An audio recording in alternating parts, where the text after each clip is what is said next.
तो वो जो गजवा का सपना देखते हैं वो ये देख लें कि अगर इस्लाम कहीं पर है भी तो क्या वहां पूरे तौर पर फिर शांति है, या फैक्शंस हैं, ऐसे फैक्शंस हैं जो एक दूसरे की जान के प्यासे हैं, खून के प्यासे हैं। और अगर ऐसा है तो कम से कम वो सपना अब छोड़ देना चाहिए जो खुद के लिए काउंटर प्रोडक्टिव हो रहा है। उसी डाल में मत बैठकर उसको काटिए। लेकिन ये इन लोगों को समझ में आएगा क्या? पाकिस्तान के टीएलपी का हिंसक प्रदर्शन आपको दिखा रहा हूं, लाहौर के गद्दाफी स्टेडियम के बाहर की भी तस्वीरें आप देखिए।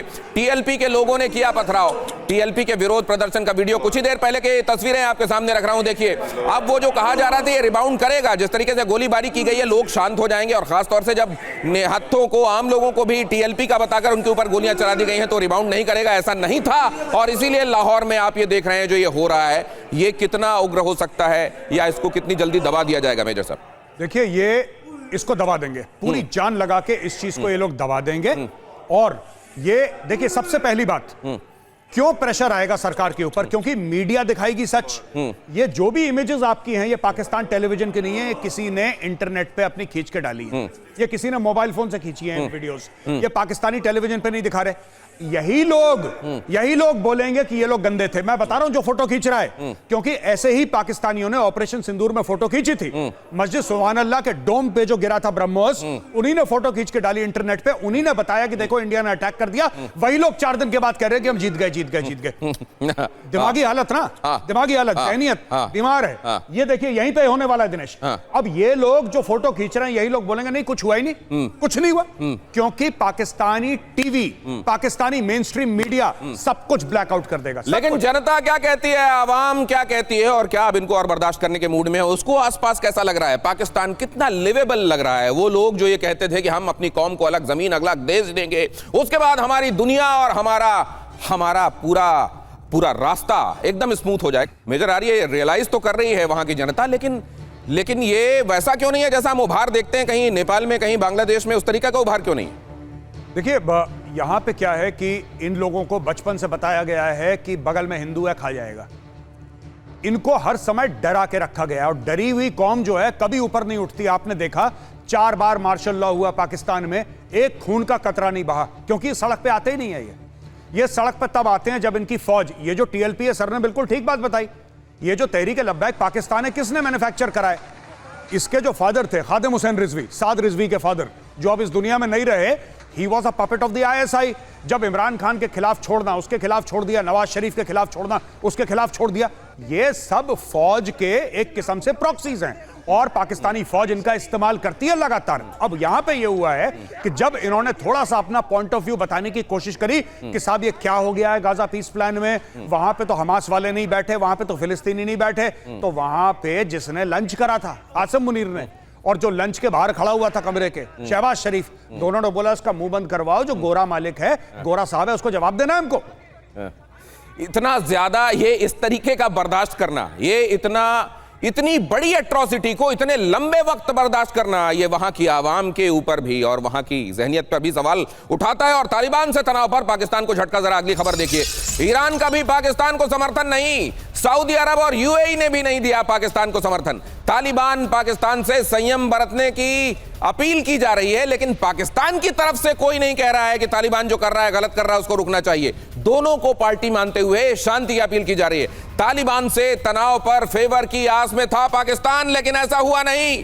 कतर की दोनों देशों से शांति की अपील। कहा जा रहा है देखिए आप दोनों लड़ रहे हैं, आप दोनों मत लड़िए।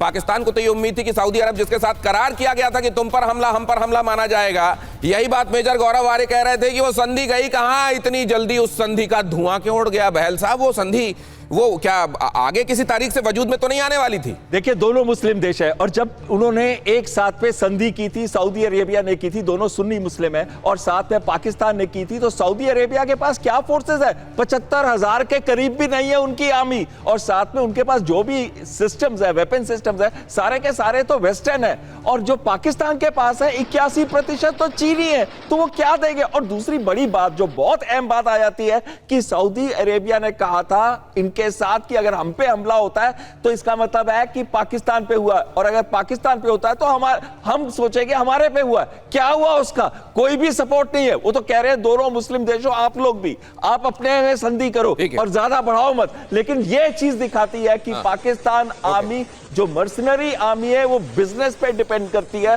और उसको ये लगता है कि हम अमीर हो जाए। खा गए हैं पाकिस्तान को अंदर से, अंदर से खा गए। एक और चीज दिनेश जी मैं आपको बताता हूं, आपको पता है general Raheel Sharif, former chief of army staff of the Pakistan army, सऊदियों ने उसको किराए पे रख रखा है पिछले 5-6 साल से। क्या कर रहे हैं वो वहां पे एक वेतन पाने वाला नौकर है, वो वहां पे नौकरी करता है सऊदी शेखों की।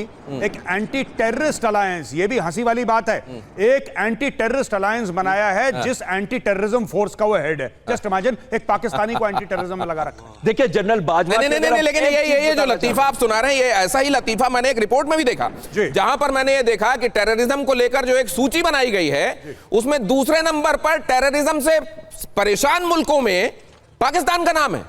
बिल्कुल। और जनरल बाजवा जो थे इसके आर्मी चीफ, इससे पहले अगर आपको याद हो, आज उनके 270 पापा जॉन्स के पिज्जा आउटलेट्स हैं अमेरिका के अंदर। इनका कोई भी जनरल रिटायरमेंट के बाद पाकिस्तान में नहीं रहता, वो फटाफट भाग जाता है, चाहे वो अमेरिका हो, कनाडा हो, ऑस्ट्रेलिया हो, न्यूजीलैंड हो। आप मानेंगे नहीं, $56 मिलियन का बिजनेस यूएस में, 13 कमर्शियल एस्टैब्लिशमेंट्स है और साथ में 5 रेजिडेंशियल कॉम्प्लेक्सेस सिर्फ जनरल बाजवा के। और जब वो आर्मी ज्वाइन कर रहा था, उसको पढ़ने के लिए पैसे नहीं थे, फीस देने के लिए पैसे नहीं थे उसके पास। कहां से आया ये पैसा? नहीं, लेकिन ये कहा जाता है कि इस मामले में ये असल में अलग होने वाले हैं। जो मौजूदा फील्ड मार्शल हैं वो तो असल में किताब का हवाला देकर बहुत सारी बातें कहते हैं और कहते हैं जाओ लड़ जाओ। तो क्या इस मामले में वो अपने आप को दूसरों से अलग दिखा पा रहे हैं और वहां इसको तजवीज किया जा रहा है कि हाँ ये अलग है दूसरे वाले जनरलों से? मेजर गौरव आर्य। नहीं, देखिए मैं आपको साफ सीधी बात बताऊं, मजहब का सहारा लेना और उल्टी सीधी बातें करना ये पाकिस्तान के लिए नया नहीं है। जियाउल हक ने भी यही काम करा था, बिल्कुल यही काम करा था। ये भी क्या बोल रहे थे, मैं बता रहा हूं, यहां पे इमरान खान ने भी अपनी रैली में बोला था कि यार थोड़ा सा मजहबी टच दे दो। एक आदमी को ट्रक के ऊपर खड़ा इमरान खान कहता है थोड़ा सा मजहबी टच, उसको बोल रहे हैं। यहां पे ये भी करते हैं, ये कुरान की आयत पढ़ते हैं और वहां पे लोगों को बताते हैं। ये इनका इस्लाम से कोई लेना देना नहीं है। फील्ड मार्शल ये चूरन खिला रहा सबको, और ये झूठ बोल बोल के बच्चे मरवा रहा है। तहरीक लब्बैक का आप देख लें, आपने जो फिगर बताए थे कितने लोग मारे गए तहरीक लब्बैक की, ये कौन है? ये तो पाकिस्तानी आर्मी का एक काम था ना तहरीक लब्बैक। ये क्यों आ गया सामने आ गया? ट्रंप से पैसे ले लिया, अपने बंदों को मरवा दिया। ये बात हो रही है यहाँ पे। बाप बड़ा भैया, सबसे बड़ा रुपया। और ये देखिए अगली खबर, वहां जो आपको लग रहा है डूरंड में अभी फिलहाल शांति है, वो फिलहाल की शांति है, बल्कि तूफान से पहले की खामोशी। अगली खबर देखिए, तालिबान पाकिस्तान के बीच तनाव बढ़ा। फ्लैश कीजिए, डूरंड लाइन की ओर बढ़े हमीद खुरासानी के लड़ाके। हमीद खुरासानी के वीडियो से पाकिस्तान में हड़कंप, पाकिस्तानी फौज को नेस्त नाबूद कर देंगे, हमीद खुरासानी ने कहा। और जब ये कहते हैं तो ये बड़कियां नहीं मारते, ये करके दिखाते हैं। गौरव आर्य, क्या होने वाला है यहाँ? ये डूरंड लाइन क्या वाकई खत्म हो जाएगी, मिटा दी जाएगी आने वाले दिनों में? देखिए सारे के सारे जितने भी पठान हैं, चाहे वो इनका राजा था, चाहे कम्युनिस्ट था नजीबुल्लाह जिसको तालिबान ने टांग दिया था, चाहे अहमद करजाई, चाहे फिर तालिबान, कोई भी आ जाए, नोबडी बिलीव्स, कोई पश्तून, चाहे वो बॉर्डर के इस तरफ हो चाहे ड्यूरंड लाइन के उस तरफ हो, कोई नहीं मानता। सबसे पहली चीज, पाकिस्तान के अंदर जो पश्तून रहते हैं वो भी ड्यूरंड लाइन को नहीं मानते। तो ये आप खुरासान की बात कर लो, आप किसी देखिए जो पश्तून ये तो मुझको मेजर गौरव आर्य लग रहा है, ये बहुत सारी वो जो मैं नहीं मानता वाली कौम है ना, मैं नहीं मानता, उनको उधर से भी आवाजें आ रही हैं, तो फिर मैं भी नहीं मानता, डूरंड लाइन भी नहीं मानता। और इसीलिए हम कह रहे हैं कि हाँ क्या होने वाला है पाकिस्तान का भविष्य, इसके लिए आपको बहुत दिमाग लगाने की जरूरत नहीं है।